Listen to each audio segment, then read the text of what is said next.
75ರ ಹರೆಯದ ಪ್ರಾಯದ ಒಬ್ಬ ವ್ಯಕ್ತಿ ಒಂದು ಪೆಟ್ಟಿಗೆ ಅಂಗಡಿ ನಡೆಸ್ತಾ ಇರ್ತಾನೆ.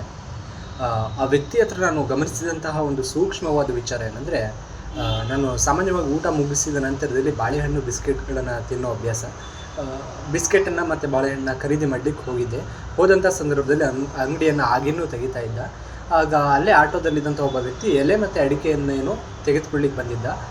ಆಗ ಆ ವ್ಯಕ್ತಿ ಹೇಳಿದ, ಪಕ್ಕದಲ್ಲಿ ಅಂಗಡಿ ಕ್ಲೋಸ್ ಆಗಿದೆ ಅಂದಾಗ ನಿಮ್ಮ ಅಂಗಡಿ ಓಪನ್ ಇರಬೇಕಲ್ವ, ಅದು ವ್ಯಾಪಾರದ ಲಕ್ಷಣ ಅಲ್ವಾ, ಯಾವಾಗಲೂ ವ್ಯಾಪಾರವನ್ನು ಹೆಚ್ಚಾಗಿ ಮಾಡೋದು ಈ ದೃಷ್ಟಿಕೋನದಲ್ಲಿ ವ್ಯಾಪಾರ ಮಾಡೋದು ಒಳ್ಳೇದಲ್ವಾ ಅಂತ ಇದ್ದ.